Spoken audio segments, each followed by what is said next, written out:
they're looking for late spring, early summer. And I was like, sir, you have 3 holes in your roof.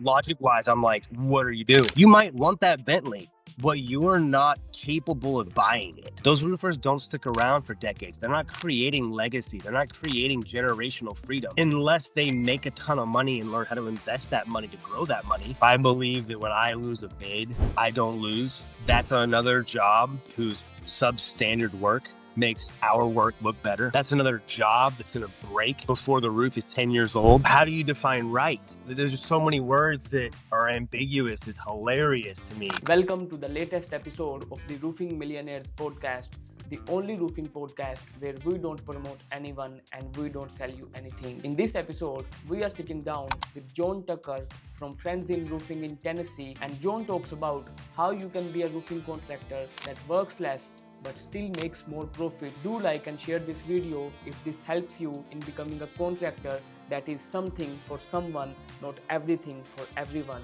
Let's dive in.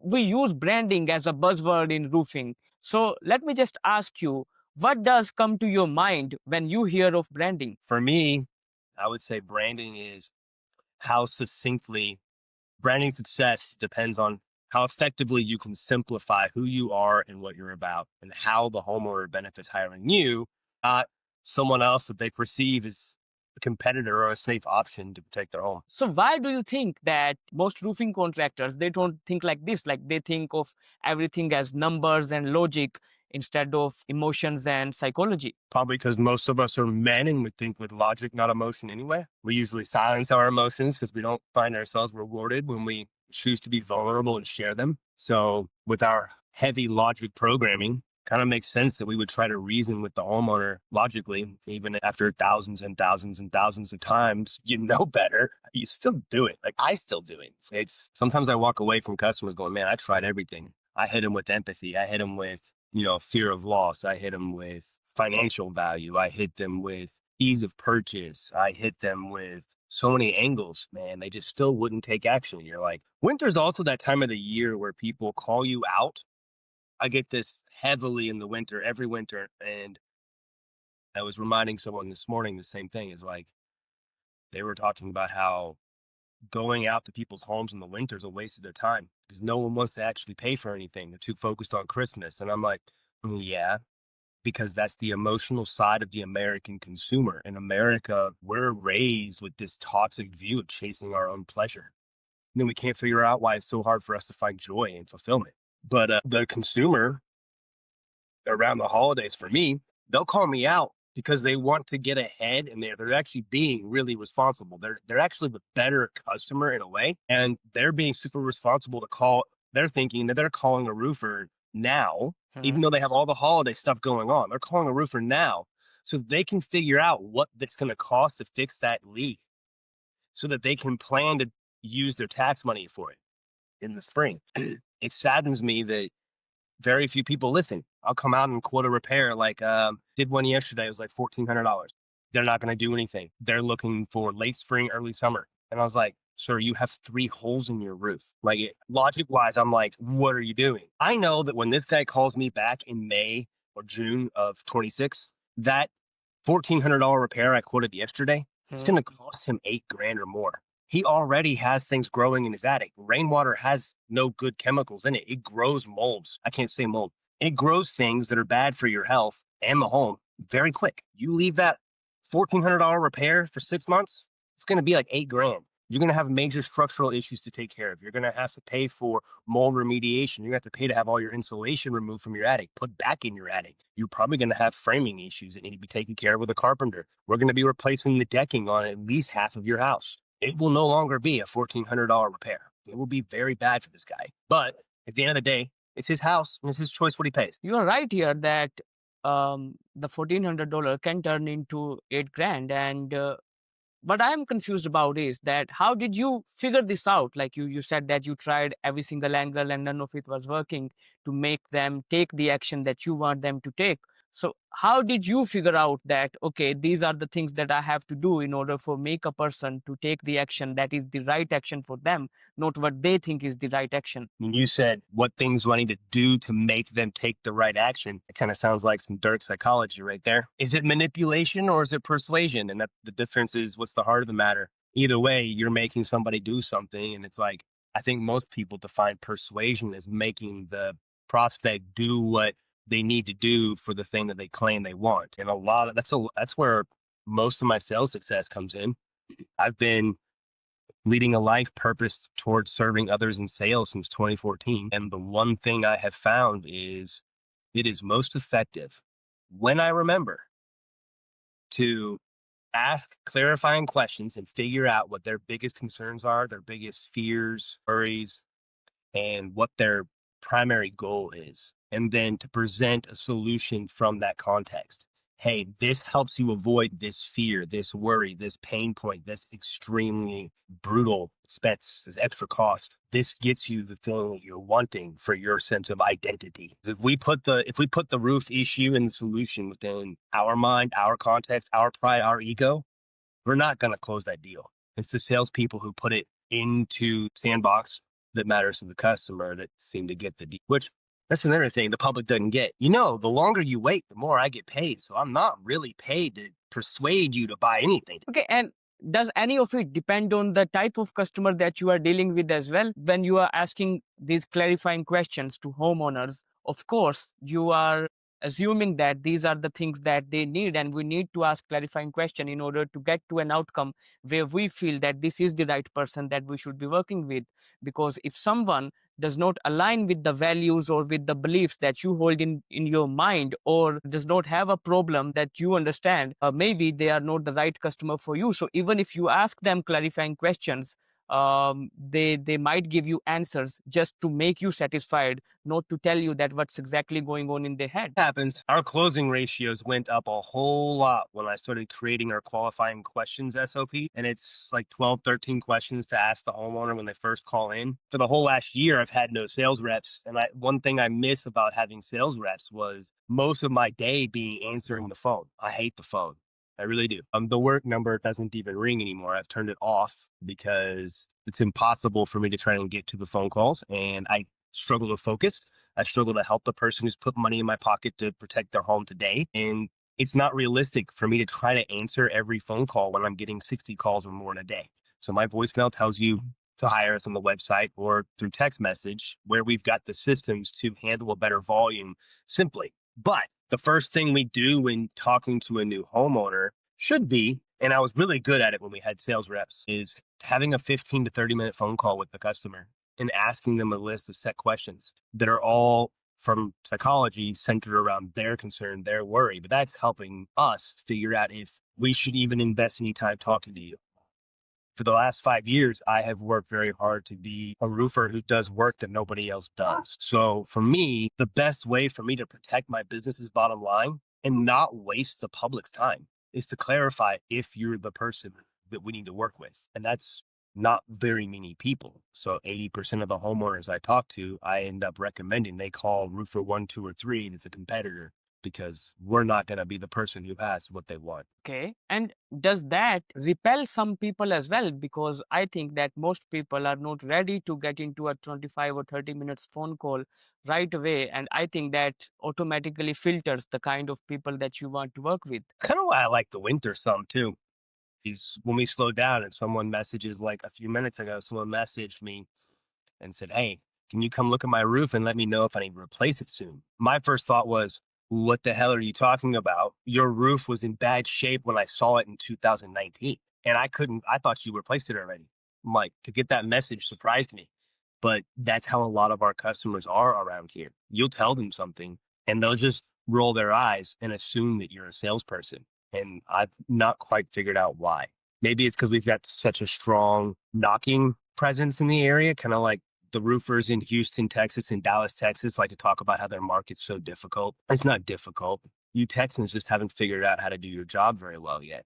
You got too much ego to figure out where your education should be. But even here, it doesn't matter if you say the right thing to the customer. It doesn't matter if you identify their biggest concerns. They're only going to move at the pace that they're capable of. So it's a lot of country folk here. They don't move very fast. They move very, very slow. And for some reason, many think a small leak, it's a concern I can take care of in the next 6 months. Well, the next 6 months usually turns out to be 2, 3, 4 years, or in this case, 6 years. Like I looked at that lady's roof when I was a sales rep before I had my company, and it needed to be replaced then. You know what, I feel that people don't really tell you what do they want because they have some preconceived notions or preconceived thoughts about roofing as a profession overall, because so many people are doing so many things in the same way, and that has made homeowners skeptical towards the behavior of a roofing contractor. And that is the reason when someone like you who actually wants to understand that what is exactly going on in the mind of that person, you face difficulty because they are assuming that you are like them as well. They assume that the honest, transparent, like the actual truth.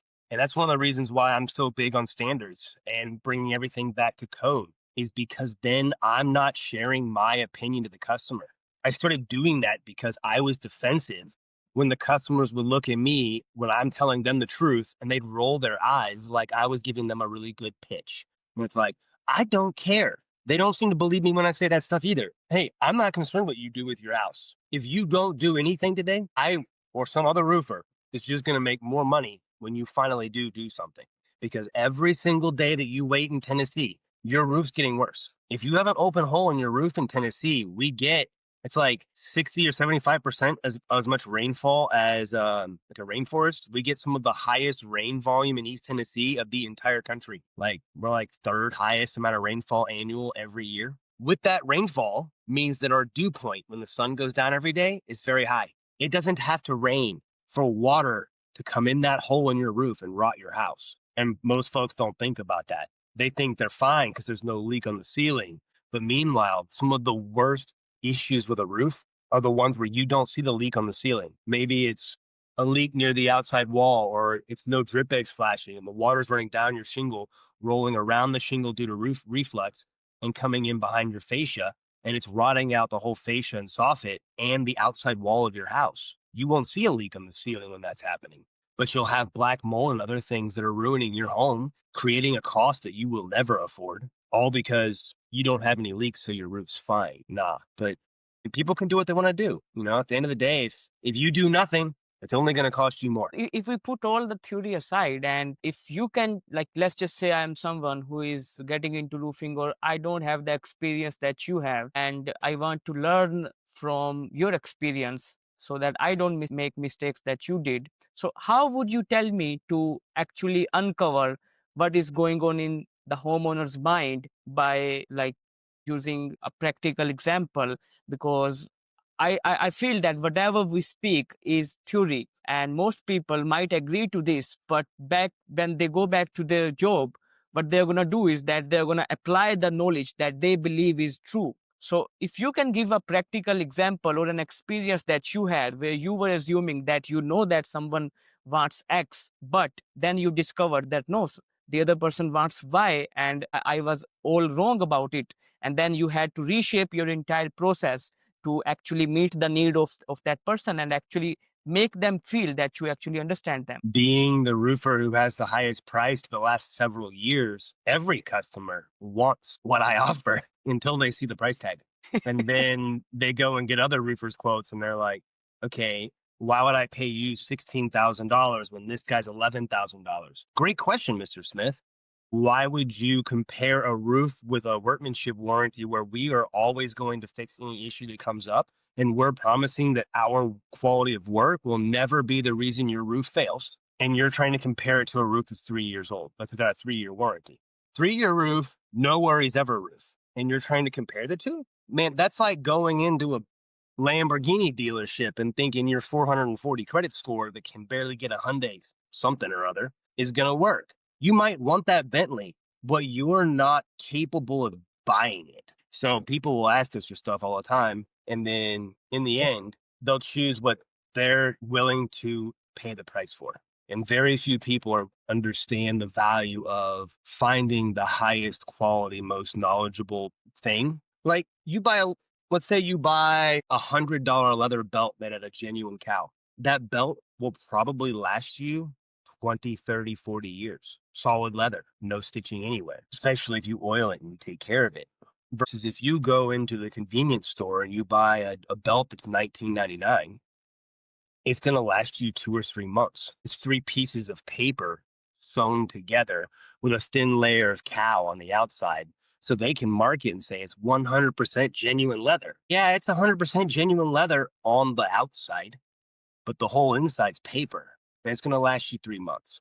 Which one's better for you? The $60, $100 belt that lasts you 30 or 40 years, or the $20 belt that lasts you 3 months? Most people pick the cheap thing because they're not prepared to take a better course of action. They're not prepared to sacrifice their pleasure to afford what they need the most. It's like I went to a house yesterday and they had a roof leak. Knocking on the door, there's a bunch of Longhorns to go bags coming in the house. An entire section of their kitchen countertop and a desk next to the kitchen covered in liquor bottles, just full of liquor bottles that have been partially open. I'm like, cool, you like your whiskey. The kids are just checked out, drooling over some show on Netflix. And I'm walking down the hallway, look in the den, huge, beautiful Christmas tree stuffed with presents underneath it. And I'm sitting here kind of jealous. I live alone, don't have my family, but walk down the hallway, set my ladder up, go in the attic hole, go look in the attic. They've got multiple colors of fuzzy stuff grown, and come back out with a bunch of pictures, sit down at the kitchen table with the husband. The wife's doing dishes and kind of listening. And I'm showing the husband pictures on my phone. This is really bad. If you get it right now, we can pull out 2 pieces of the roof decking. We can use 3 packages, maybe 4 packages of shingle. We can spray something. Like if you spray something that I didn't tell you about, because it's illegal for me to tell you about, on those rafters, you can probably deal with whatever's growing that I'm not licensed to talk about and save yourself some mold remediation that could cost you a lot of money. And we'll get the 2 pieces of decking in, we'll get the 3 or 4 packages of shingle, we'll get it all nailed back together, and you'll be fine. And their roof leak was due to hiring a roofer who did not change the flashings when they got the roof done a couple years ago. So they picked the cheapest. They picked the $20 belt. It made it 4 years. The roofer, they called their roofer back. Their roofer actually came back, but their roofer quoted them replacing the flashings that the customer didn't choose to pay for last time. And even though they still had warranty time left, the roofer was like, you didn't choose to pay us to change the flashings. It's not our problem that the flashings started leaking. And so they didn't like that. The customer didn't like that. Called me out. And the homeowner's not going to do anything because their pleasure matters more than doing what's necessary to pay the price that they need to pay to do what actually serves what they want and need. They don't have that capacity. They don't understand that the $100 belt, the higher priced roof, they wouldn't have this problem right now. The roofer would have done the whole job. The cheapest price roofer, we all pay the same price for the material. Almost every roofer's paying the same price for labor. And I say almost because I pay 50% more. As a general rule, I pay attention to what the roofers in my area are billing for their work. And I pull guys from out of state and pay them about 50% more because I'm going to pay. I don't pay per package of shingle like most roofers do. I pay for every detail of the job because I want to make sure my guys do every detail of the job that my customers are paying for because we're the $100 belt option. We are you paid us one time and you're not doing anything for a long time. Ideally, you're not ever paying to replace this roof again because a storm breaks it. There are 2 things here, John. The first one is that when you are targeting people who can actually afford or who can actually purchase this $100 belt, then you are reducing the volume of sales that you will be making because not so many people will purchase that $100 belt. Majority of them would like to get that $20 or $10 or $30 belt. The second thing is that what you are doing here is that maybe some people like to pay more just to show others that we can pay more. And they will get that $100 belt for the first time. But if you don't deliver them the quality that they are envisioning, but they wouldn't purchase it for the second time, like you would have only one transaction only. So as a brand, I think so that you need to take these both things in balance. And what you are doing out there is, I feel, making you less volume. I agree with this as well, that more volume isn't the way to scale. So No, it's a why, prison. yeah, why do you take the less volume path? And how did you discover that in order to be exclusive, you need to attract those people who can actually pay the $100, and then you have to give them the experience that actually justifies them paying $100? Giving that experience that they expect is the hard part for me. But I'm going to dodge one of your questions on purpose. I'm not going to answer why I started pursuing the higher price customer. But one of the things I learned really quickly was chasing the higher price customer is what is right for my work. I wasn't wanting to do, at first, I started off trying to compete with price like everybody else was. And I'm like, what the hell? I'm doing so much more work for the customer than anybody else is doing. And it upset me. That's a nice way to say that.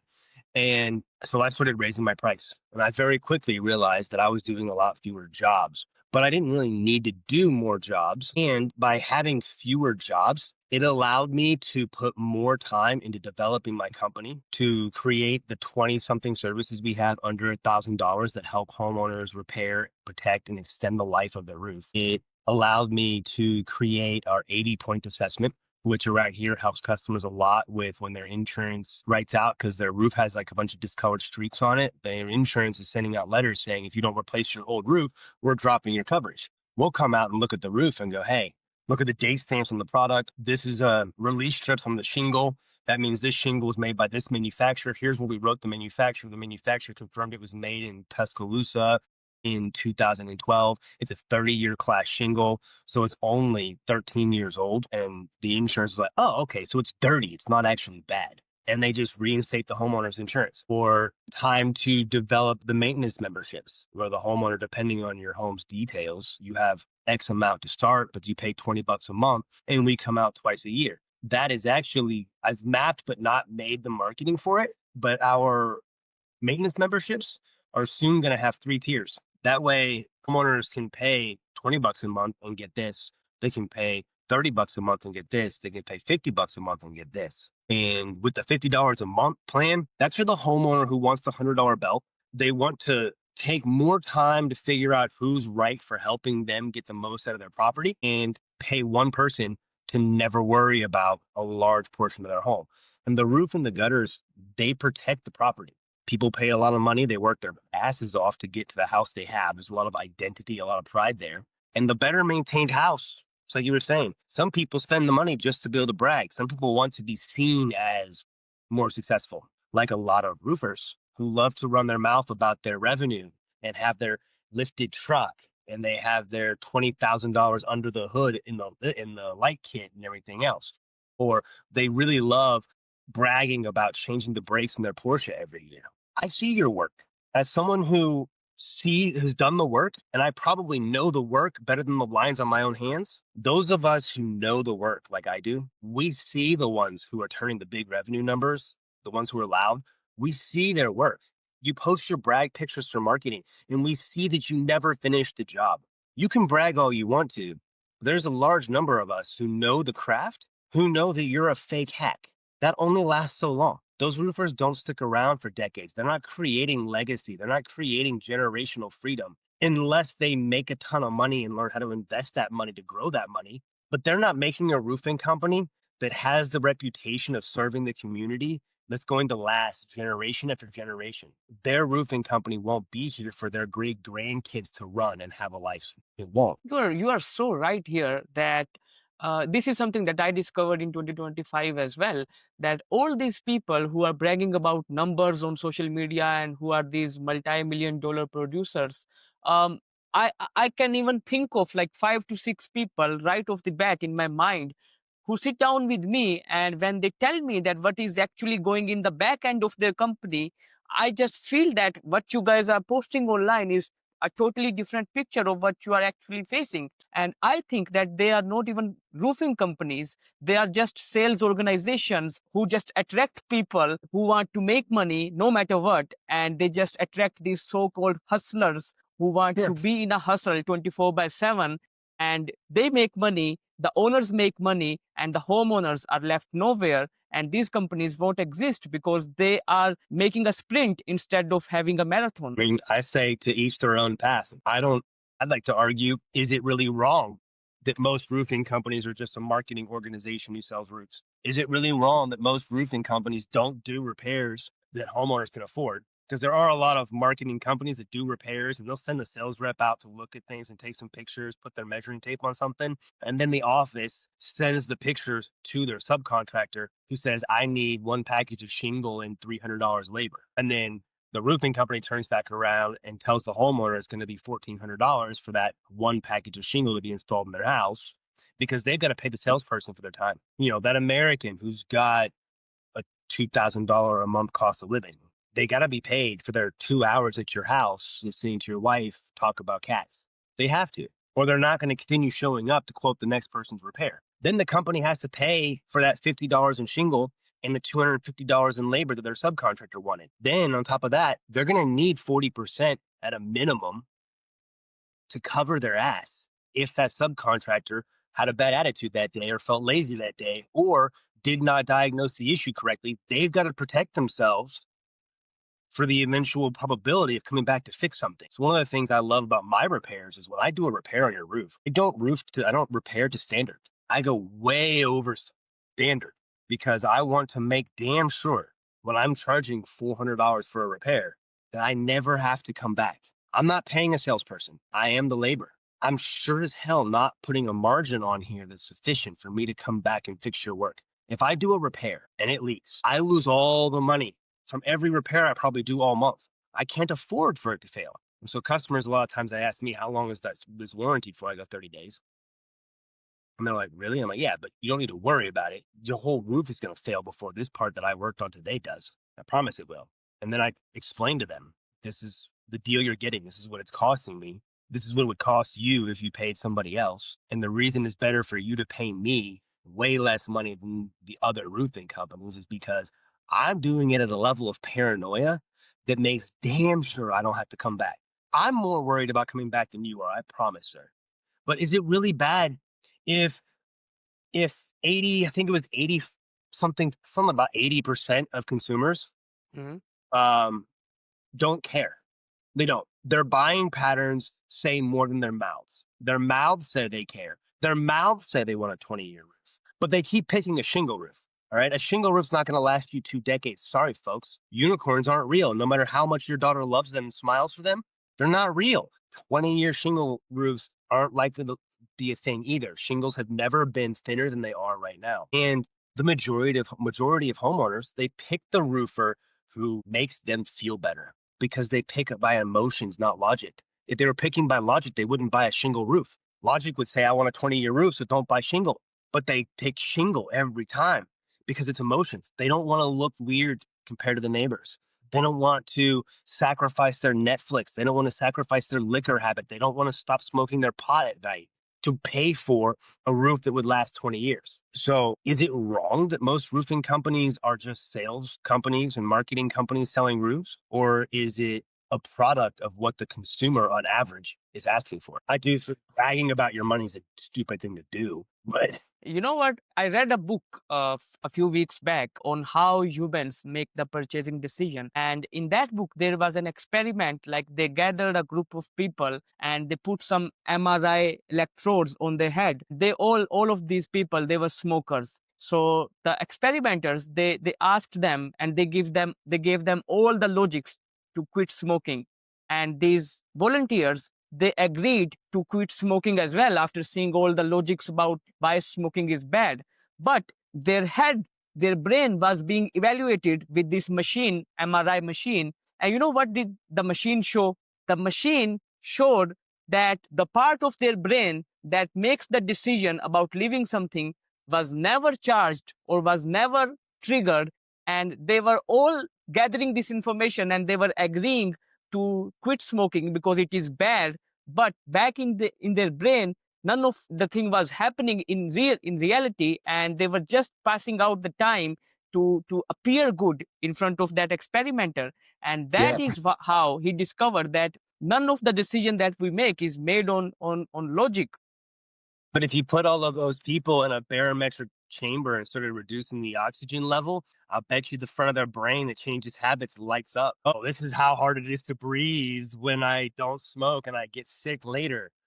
Okay, forget this.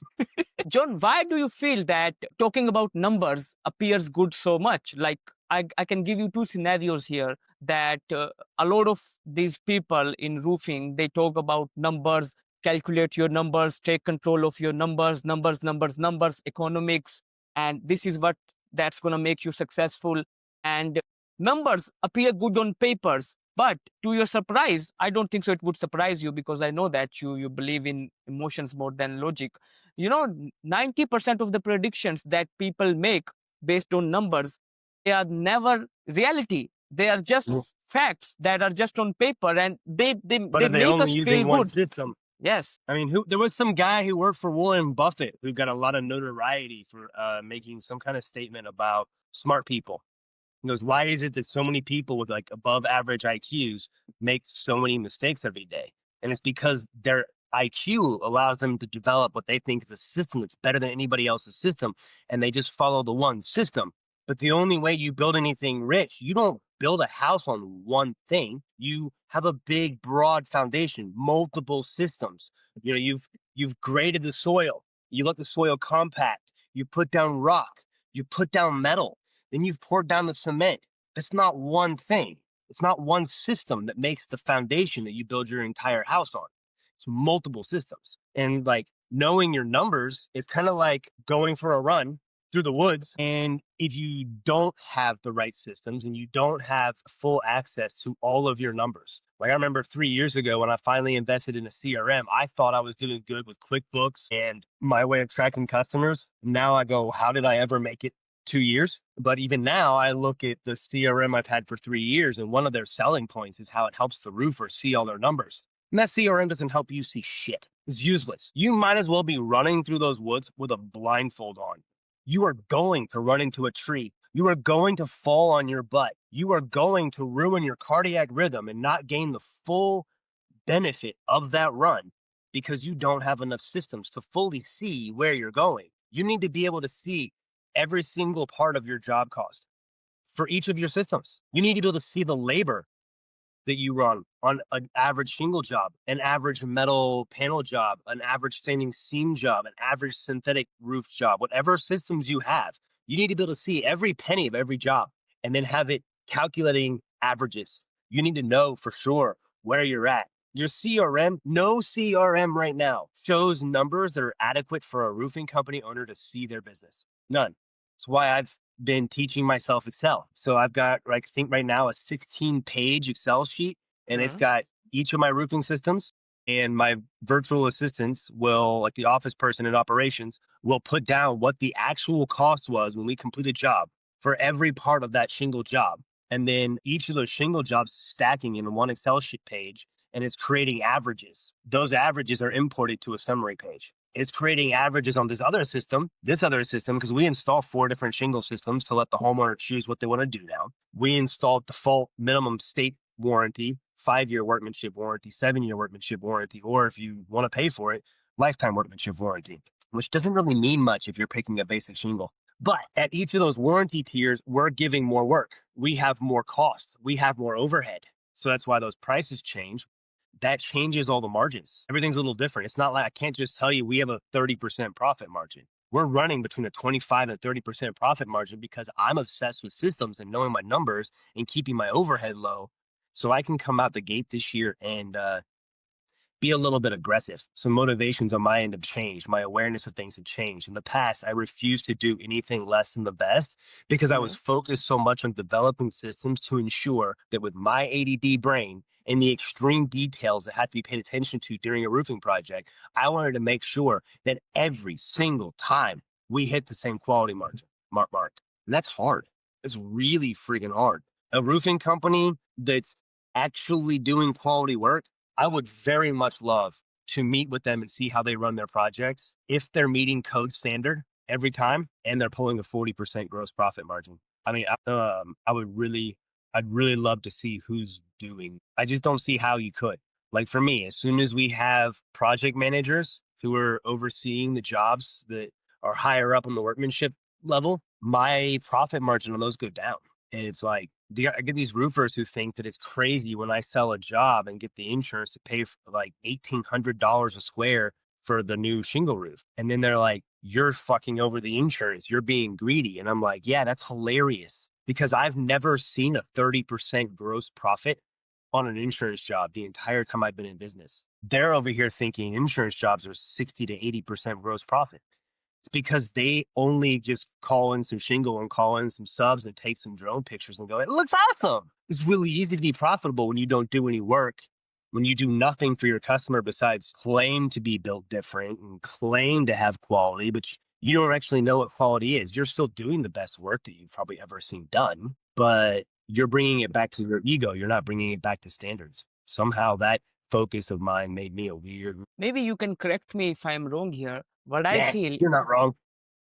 what I feel is that when you are looking to focus on your numbers or improving your numbers, maybe 99% of people, they are looking at the wrong metric. They are looking at the wrong number. Maybe if you look at your conversion rate, you have a 100% conversion rate. But if you look at your customer satisfaction rate, that is 10%. And maybe that was the number that you had to focus on instead of your conversion rate. Maybe why people do that is that because numbers look good. Like when you see on your CRM that you have 80% conversion rate, 90% conversion rate, it feels good.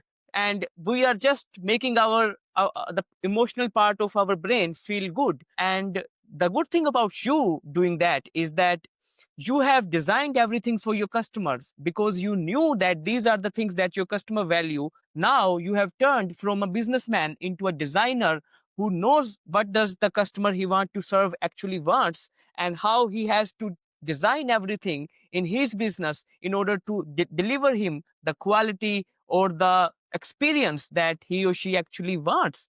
And I feel that when you do that, you ultimately realize that what are the right numbers to to see for your business exclusively instead of learning from a coach or from a guru that what are the right numbers to look at. And when you do that, when you understand your customer, you actually become a designer instead of a businessman who knows how to design a consumer journey for your customers and who know that what is the one number that I have to look at in order to be the person who is irreplaceable. Yeah. I mean, kind of makes me think about a bid I lost the other day. And I put that in quotes. So maybe someone can call me arrogant, but I believe that when I lose a bid, I don't lose. That's another job whose substandard work makes our work look better. That's another job that's going to break before the roof is 10 years old. And that's going to feed our repair margins where we make more money for our time. So did I really lose the bid? No. As long as I closed the relationship, as long as I interacted with that customer in a way that they remember me years later, I never lose. I'm a roofer. You either hire me to do it right the first time or you hire me later to fix the mistake when you hire someone cheaper. And the reason I say that and the reason I don't think that's arrogant or cocky to say is because I know what it costs to do the job. I know what the average roofer in the area is paying for labor. I know what the materials are that they put on, what they cost at the supply store for me. I know that that roofer has to pay $370 a square to put that roof on. They sold the roof to the customer at 390 something a square. Yeah. So I had quoted like just short of 10 grand on this job and they had quoted 7,800 and something. So that's like $391 a square. But their cost is $370 a square for disposal, for the material, for the crew to show up. And that was a 2,000 square foot roof, which means that roofer was making $600. It's a damn good thing that that roofer only had to call the supply store to send some shingle and then tell the Mexicans where to show up. And because for $600, you're not going to catch me doing jack shit. I'm sorry, but for $600, I need to do 2 of those roofs every single day. And if I'm doing 2 roofs every day, which roof am I paying attention to the quality on? Not both. I can't be in 2 places at one time. So who's getting screwed over? We are talking about branding, we are talking about serving your customers, we are talking about psychology, and all of it looks cool to us because we are the ones, maybe we understand that how it works, and now we have the knowledge curse. We expect others to understand this as well.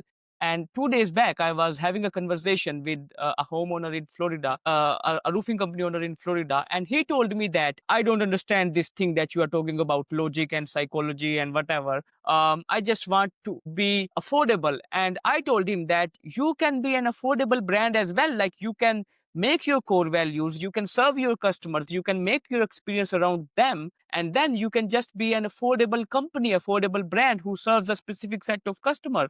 It's like, let's do it right. Right by what? Your standards, your ego, your Mhm. sense of identity, the customer's willingness to pay X amount of money. Like, how do you define right? There's just so many words that are ambiguous. It's hilarious to me. People think they're communicating, and it's like, nah, man. Like, my favorite analogy is to tell the customer that it's like telling somebody in a design studio that I need an image created of a green box that's Uh, 2 inch by 2 inch square. That seems pretty damn specific. However, I could end up with a box that's got a green outline and it's white on the inside and white on the outside. It's still a green box. It's 2 inch by 2 inch square. Or I could end up with a solid square shape, 2 inch by 2 inch that's green. Both satisfy the words that I used. Both are right, but did the person who made the image create what I was visualizing in my head? That's where it matters. That's where the communication matters. And it's sad because I would love to be able to communicate perfectly to every single person what's in my head, what I'm visualizing. If I could, customers wouldn't hire another roofer. If they knew what I know, they would only hire me. If they knew me and they talked to me, there would be nobody else they would hire. But that's not something we're able to do. Sure would be a cool invention though.